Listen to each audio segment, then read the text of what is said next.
Hello students, welcome to Study from Home, a program initiated by Kanamakan Public School, Vrindavan. In this program, we provide you virtual classes from our home to your home. In this state of COVID-19 pandemic, we all are suffering from several losses, and academic loss is one from those. And we already know in this state we cannot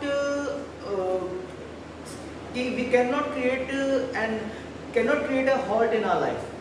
So life must go on. So does our study. So it is my appeal to every student who is listening to my words that kindly give your time to study along with your sports as well as, and use electronic devices less, because those will harm your eyes and your psychological health as well as. ठीक है, तो ये थी कुछ बातें. अब आ जाते हैं हम अपने टॉपिक पे. आज का जो टॉपिक मैं शुरू करने वाला हूँ, उसको शुरू करने से पहले मैं एक कॉन्सेप्ट डिस्कस करना चाहता हूँ आप लोगों से. हम सब लोग कॉमर्स स्ट्रीम के स्टूडेंट्स हैं, एंड कॉमर्स में चाहे अकाउंटेंसी हो, चाहे इकोनॉमिक्स हो, चाहे बिजनेस स्टडीज हो, I am damn sure about आपने एक कॉन्सेप्ट का नाम हर टीचर के मुंह से सुना होगा, और इवन 10th में भी आप इस कॉन्सेप्ट से इंट्रोड्यूस हुए होंगे. एंड वो कॉन्सेप्ट है आपका concept of goods and services. अब गुड्स एंड सर्विसेज के बारे में आप जीएसटी से भी जानते हैं, ठीक है. जीएसटी की फुल फॉर्म आप जानते हैं. जीएसटी की फुल फॉर्म होती है गुड्स एंड सर्विसेज टैक्स. अब मेरा टॉपिक जीएसटी नहीं है. मैं ये डिस्कस करना चाहता हूं कि what is the meaning of goods and what is the meaning of services. Goods क्या है, सर्विसेज क्या है. अब आप लोग बोलेंगे सर कोई सामान होता है वो गुड्स है, ठीक है, कोई सर्विस कर रहा है तो वो सर्विस है. आपके आंसर कहीं आपके थॉट लेवल पे ठीक है, लेकिन व्हाट अगर मैं क्वेश्चन दे दूं, एक्सप्लेन और differentiate the goods and services, तो वहां पे आपके लिए थोड़ा सा मुश्किल हो जाएगा गुड्स एंड सर्विसेज को डिफाइन करना. और हमारे आज के चैप्टर का जो फाउंडेशन है, that foundation lies on the concept of goods and services. अगर आप लोगों के अंदर गुड्स एंड सर्विसेज का कॉन्सेप्ट ही क्लियर नहीं है, तो इस चैप्टर को शुरू करने का भी मतलब नहीं बनता, because this chapter is entirely based upon the foundation of goods and services. The foundation of goods and services will build the basic formation of this chapter. So first let me tell you about what are goods and what are services, how goods are differentiated from services. Goods क्या होती हैं? Goods को define करने की एक simple सी definition में बताऊं. Goods is everything that we can see, touch and feel. Goods are everything that we can see, touch and feel. And जब भी हम बिजनेस की बात करते हैं, तो बिजनेस में कुछ ना कुछ प्रोडक्शन होता है, और प्रोडक्शन होता है गुड्स का. इस मार्कर से लेके मेरे चश्मे तक, इस ब्लैक बोर्ड तक, बिस्किट के पैकेट तक, कोल्ड ड्रिंक तक, वॉशिंग मशीन, फ्रिज, जो भी चीजें आपके चारों ओर हैं, जो आप आंखों से देख सकते हैं, जो आप टच कर सकते हैं, उस सब चीजों को हम कैटेगराइज करते हैं इन कॉन्सेप्ट ऑफ गुड्स. ठीक है. अब बात आती है सर्विसेज की. सर्विसेज क्या होती है? Services can only be felt. Services केवल और केवल महसूस की जा सकती हैं. सर्विसेज को आप देख नहीं सकते, सर्विसेज को आप टच नहीं कर सकते. मैं आपको मार्कर दे रहा हूं, लो मार्कर ले लो. ये 25 रुपए का मार्कर है, मार्कर ले लो. आपको दिखेगा कि मैंने आपको एक फिजिकल गुड दिया. इस चीज को आप टच कर सकते हो, दिख रहा है सफेद कलर का मार्कर, ब्लैक कलर का कैप, ये गुड है, ठीक है, आप टच कर सकते हो उसे. लेकिन क्या मैं जो आपको दे रहा हूं आप उसे देख सकते हो? मैं आपको पढ़ा रहा हूं कुछ, आप उसको बिल्कुल नहीं देख सकते. जस्ट एक फीलिंग पे हमारा काम चल रहा है. मैं आपको एक्सप्लेनेशन दे रहा हूं, आप उस चीज को समझ रहे हैं. So what I am giving you, I am giving you the services. आप डॉक्टर के पास जाते हैं, डॉक्टर साहब बुखार हो गया, डॉक्टर साहब ने देखा, प्रेस्क्रिप्शन चार्जेस लिए, डॉक्टर साहब ने उसके बाद आपसे पैसे लिए, डॉक्टर साहब ने आपको देखा, एक प्रेस्क्रिप्शन लिख के दे दिया. डॉक्टर ने आपको क्या दिया? डॉक्टर ने आपको आपकी सर्विस दी. डॉक्टर ने अपनी सर्विसेज आपको दी. सेम विद लॉयर्स, लॉयर्स भी आपको अपनी सर्विसेज देते हैं। क्या आप लोग जानते हैं, आप नॉर्मल कहीं छोटे से स्टॉल पे ढाबे पे खाना खाते हैं तो वो सस्ता क्यों होता है, और जब आप महंगा कहीं रेस्टोरेंट में खाना खाते हैं तो वो महंगा क्यों होता है? Because of these service charges. Because जो रेस्टोरेंट एंड ढाबों का छोटे स्टॉल्स में एक ही अंतर होती है कि जो छोटे स्टॉल्स होते हैं वो केवल गुड्स का चार्ज करते हैं, ठीक है, लेकिन जो आपके रेस्टोरेंट होते हैं वो गुड्स एंड सर्विसेज दोनों का चार्ज करते हैं। तो सर्विसेज में सबसे पहला पॉइंट यही है, we can not see the services, we can not touch the services, services can only be failed. अब जैसा कि हम बात सर्विसेज क्यों कर रहे हैं, सर्विसेज को डिफाइन हम कैसे करेंगे?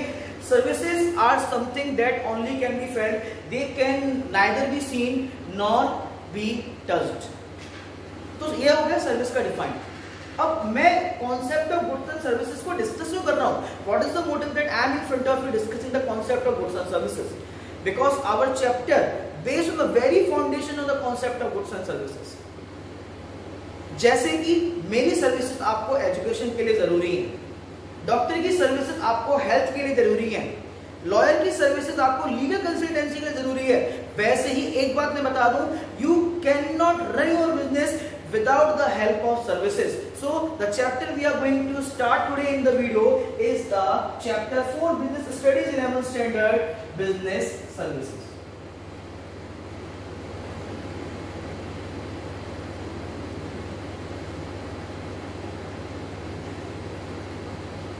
Business services. Business services क्या होता है? All the services which helps in the conduction of business. Services which helps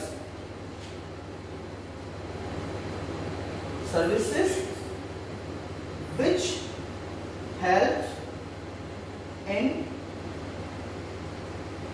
smooth conduction of business, यानी कि वो सभी सर्विसेज जो कि बिजनेस के स्मूथ कंडक्शन में हेल्पफुल होती हैं, हम उनको सभी सर्विसेज को हम बिजनेस सर्विस में कैटेगराइज करते हैं।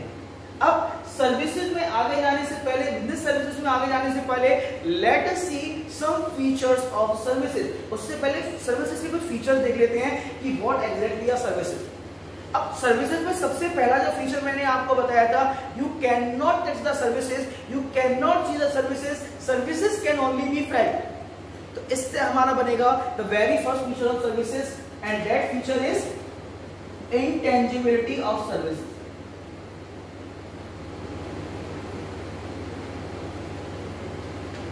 इंटेंजिबिलिटी पॉइंट क्या कहता है? इंटेंजिबिलिटी पॉइंट कहता है services can neither be seen nor be touched, services can only be felt. Intangible term का मतलब है something that has no physical appearance, यानी कि जिस टर्म का हमारा फिजिकल अपीयरेंस नहीं होता उसको हम बोलते हैं क्या? इंटेंजिबिलिटी। तो सर्विसेज आपकी पहला जो फीचर है, पहला जो नेचर है सर्विसेज का, वो है आपका इंटेंजिबिलिटी। सर्विसेज आपकी इंटेंजिबल होती हैं इन नेचर, ठीक है। ये हो गया हमारा the very first feature of business services. Second feature की बात करूं,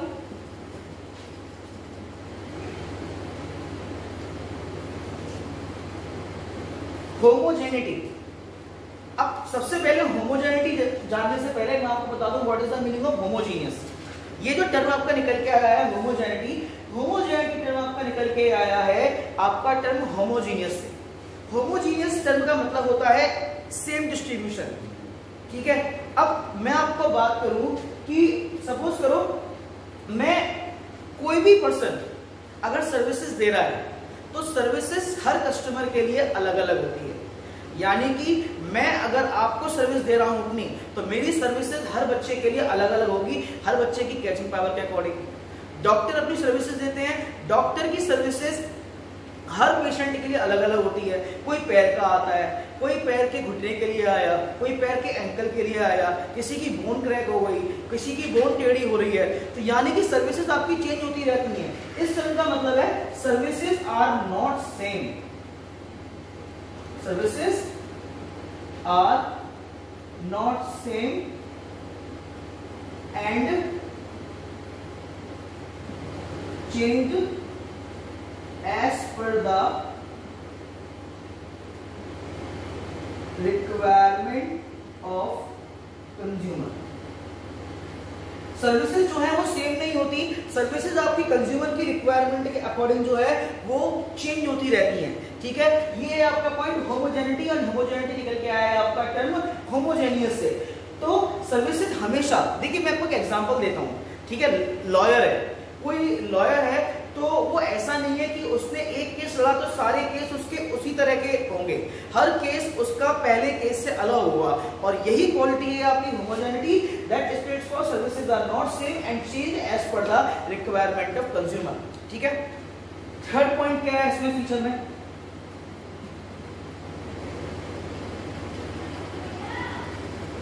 थर्ड पॉइंट है इन्वेंटरी। जो इन्वेंटरी टर्म होता है ना, इन्वेंटरी टर्म का मतलब होता है स्टोर। इन्वेंटरी फीचर कैसे है, देखिए गुड्स का फिजिकल अपीयरेंस होता है, गुड्स को हम टच कर सकते हैं, गुड्स को हम देख सकते हैं, और गुड्स को हम स्टोर कर सकते हैं, ठीक है। आपने सुना होगा बिस्किट का गोदाम, आपने सुना होगा कोल्ड ड्रिंक का प्लांट, आपने सुना होगा मार्कर्स की फैक्ट्री। कभी आपने डॉक्टर्स की फैक्ट्री के बारे में सुना है? कहीं आपने टीचर्स की फैक्ट्री के बारे में सुना है? ठीक है, नहीं, ऐसा पॉसिबल नहीं है, बिकॉज हम सर्विसेज को, देखिए टीचर्स की, जहां आप स्कूल को या किसी एजुकेशन इंस्टीट्यूट को टीचर की फैक्ट्री नहीं कह सकते, बिकॉज सर्विसेज वो हैं जो मैं आपको दे रहा हूं, और आप मेरी सर्विस को कहीं भी स्टोर करके नहीं रख सकते, ठीक है। मेरी सर्विसेज स्टोर नहीं हो सकती, रिकॉर्ड हो सकती हैं। आप लोग बोलेंगे सर रिकॉर्ड तो है, स्टोर तो हो रही है, बेटा ये स्टोर नहीं है। मैंने जो एक बार सर्विस दी है वो सर्विस मेरी एक बार ही रहेगी, ठीक है। आप मेरी सर्विसेज को स्टोर नहीं कर सकते, आप डॉक्टर के प्रेस्क्रिप्शन को, लॉयर की लीगल एडवाइस को स्टोर नहीं कर सकते, बिकॉज कंडीशन सेम नहीं होती। तो पहला पॉइंट था मेरा intangibility, second homogeneity, third inventory, and fourth point है इसमें आपका नॉन ट्रांसफरेबिलिटी और inseparability.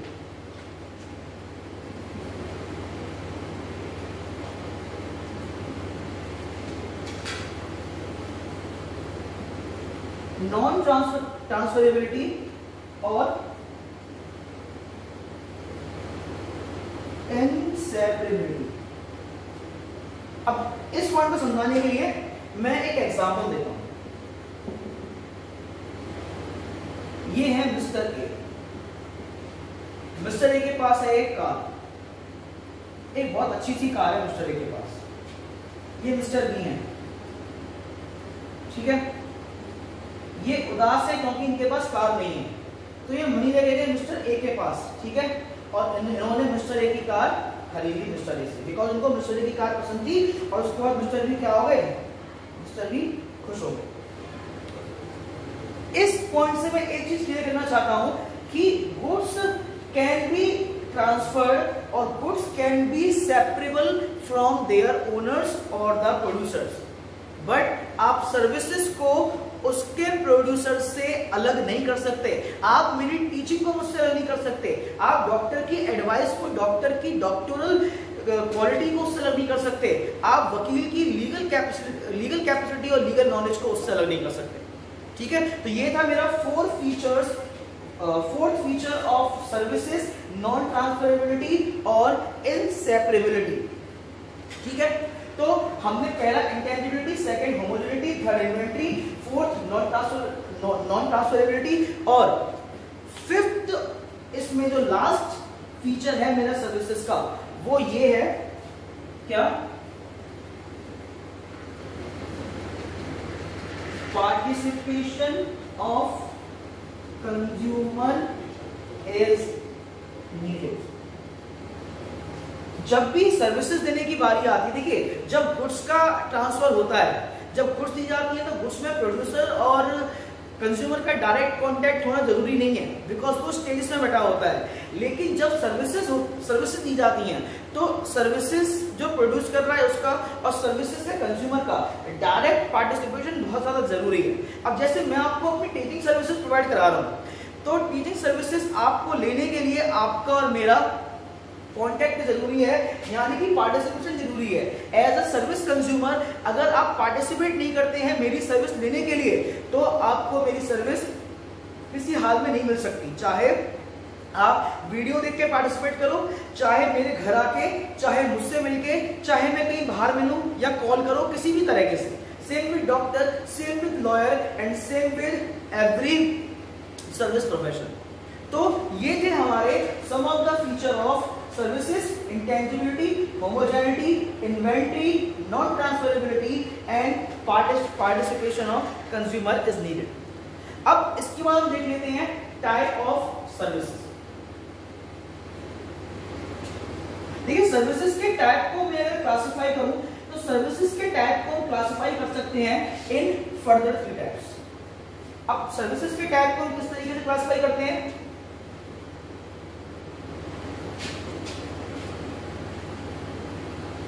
Social services, business services,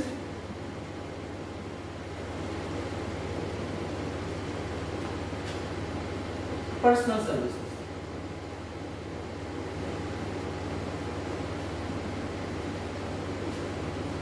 हमने सर्विस को क्या किया? मैंने सर्विस को फर्दर 3 टाइप्स में क्लासिफाई कर दिया: social services, business services and personal services. Social services क्या होती हैं? Social services are types of services which are voluntary given,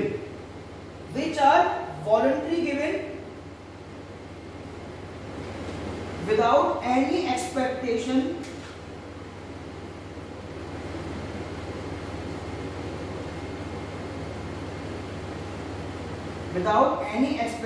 of economic gain।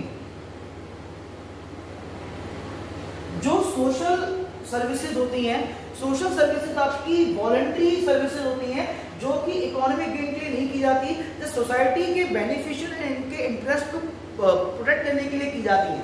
Business services मैंने एक्सप्लेन किया। बिजनेस सर्विसेज में वो सारी एक्टिविटीज आती हैं which help the business, which helps the business। ठीक है, बिजनेस सर्विस में बहुत सारी सर्विसेज आती हैं जो कि बिजनेस में हेल्पफुल होती हैं। ठीक है, एंड पर्सनल सर्विसेज की मैं बात करूं, पर्सनल सर्विसेज में ऐसी सर्विसेज आती हैं जो कि पर्सनली दी जाती हैं। Services which are personally given, services which are personally given. हमें सोशल सर्विसेज से काम नहीं है, हमें पर्सनल सर्विसेज से काम नहीं है। जो हमारा सेंटर ऑफ अट्रैक्शन रहेगा वो रहेगा हमारा बिजनेस सर्विसेज पे। अब बिजनेस सर्विसेज के एग्जांपल क्या होते हैं? जितने भी आपकी tertiary industry and auxiliaries to trade होते हैं ना, हम उन सबको बिजनेस सर्विसेज के अंडर डाल देते हैं। जैसे कि banking, insurance, warehousing, communication, advertising etcetera. ये आपके कुछ एग्जांपल हैं। देखिए बैंकिंग आपके बिजनेस को फाइनेंशियल एड देता है, इंश्योरेंस आपके बिजनेस को फ्यूचर लॉस से प्रोटेक्ट करता है, वेयर हाउसिंग आपके बिजनेस को स्टोरेज प्रॉब्लम को खत्म करने की एक फैसिलिटी प्रोवाइड कराता है। कम्युनिकेशन से आज की डेट में बिजनेस बहुत ज्यादा इजी हो चुका है। आप घर बैठे बैठे कैसे आप ऑर्डर कर लेते हैं अमेज़न से, only because of the communication. Advertising तो बहुत ज्यादा जरूरी हो गई है आज के 21st सेंचुरी में। तो इस वीडियो में हमने जाना the concept of goods and services, what are goods, what are services, features of services, types of services and example of business services. In the next video I will be teaching you about the business services starting with banking। तब तक के लिए thank you students, have a very wonderful day, stay home, stay safe। Hello students, in the previous part of video we learned about the concept of goods and services and how services are helpful in the business। The very first services that I'd like to be discussing with you guys are the banking services। Banking services शुरू करने के time पे सबसे पहले तो हमें ये जानना जरूरी है कि बैंक कितने टाइप के होते हैं हमारी कंट्री में। बैंक्स की मैं बात करूं, टाइप ऑफ बैंक्स की बात करूं तो we can classify the banks in 4 types and those types are commercial banks, cooperative banks, specialized banks and central bank. अब कॉमर्शियल बैंक क्या होते हैं? कॉमर्शियल बैंक वो बैंक होते हैं जो नॉर्मल बैंकिंग रेगुलेशन एक्ट 1949 के अंडर में रजिस्टर्ड होते हैं और सिंपल लैंडिंग एंड डिपॉजिट की एक्टिविटीज़ में इंडल्ज होते हैं। कोऑपरेटिव बैंक्स वो बैंक्स होते हैं जो इंडियन कोऑपरेटिव सोसाइटीज़ एक्ट के अंदर रजिस्टर्ड होते हैं और इनका काम मनी मेकिंग नहीं बल्कि इंडिया के rural sector and running sector को डेवलपमेंट प्रोवाइड करना होता है।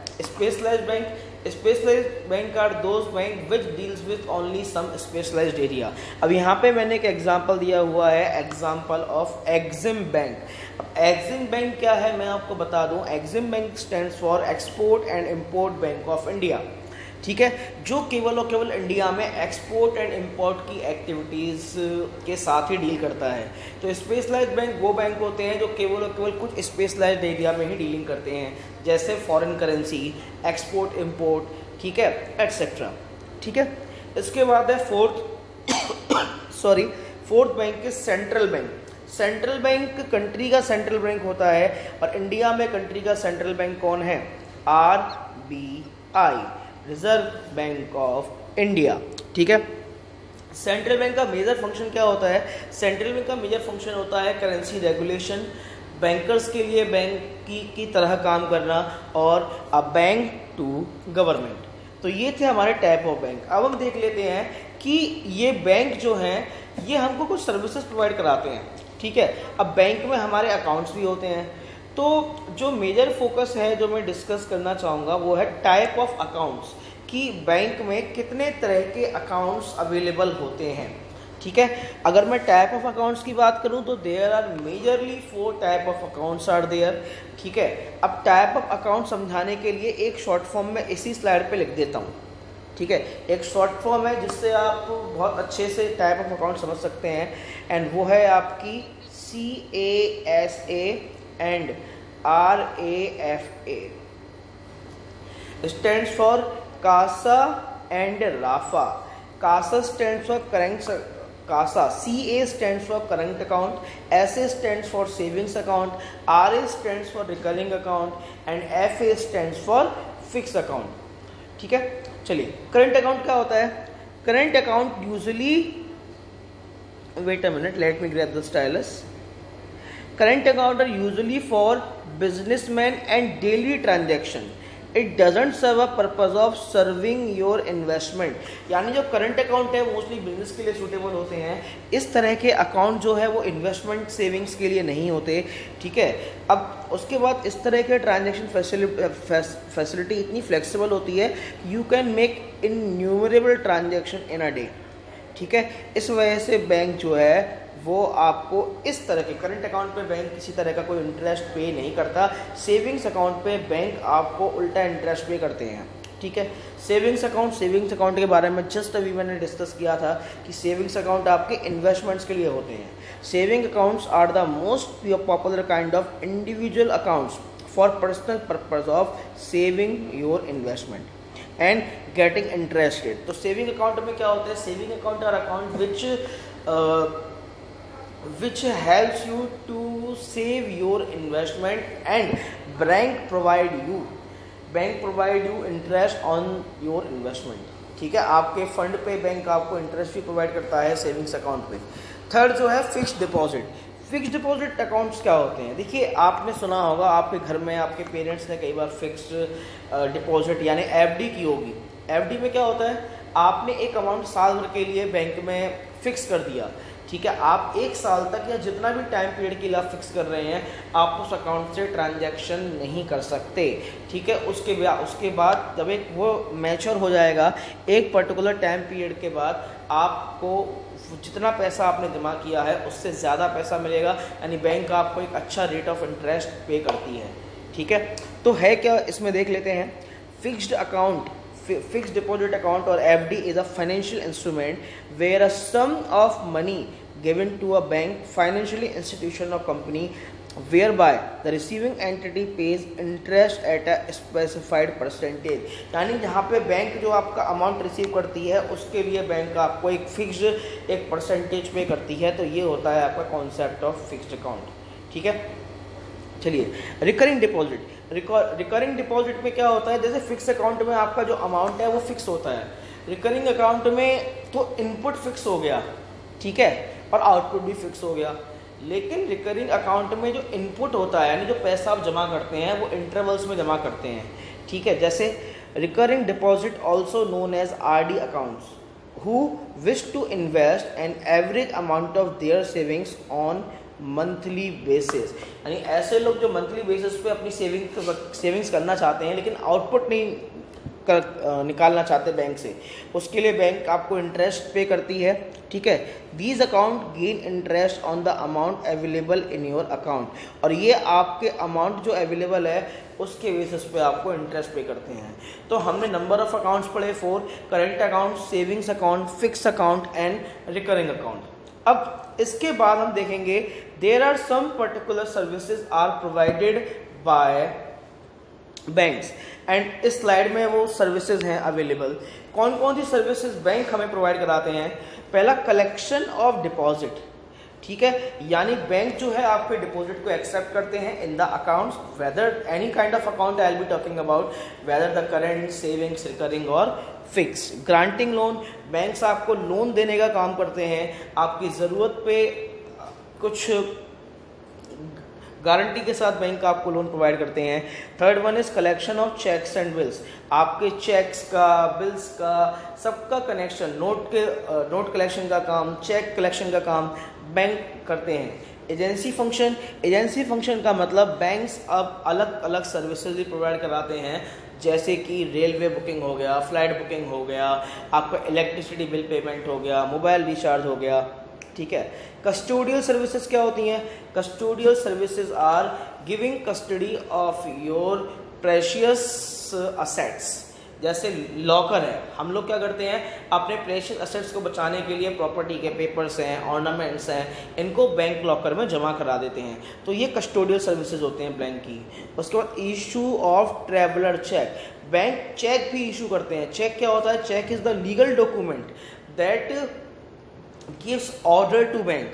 चेक वो लीगल डॉक्यूमेंट है जिससे आप बैंक को ऑर्डर देते हो। अब सपोज करो मिस्टर ए ने मिस्टर बी को चेक दिया 5,000 रुपये का, तो वो ऑर्डर मिस्टर बी का नहीं है, वो चेक वर्क करता है as a order to bank, that आप as a account holder bank को ऑर्डर दे रहे हो कि उनके अकाउंट में से 5,000 रुपये निकाल करके मिस्टर बी को दे दिए जाएं, ठीक है। उसके बाद रेमिटेंस फैसिलिटी, यानी बैंक आपको सिर्फ इतनी फैसिलिटी ही नहीं देते, बैंक आपको आपके अमाउंट को other banks and all over the world transfer करने की फैसिलिटी भी देते हैं।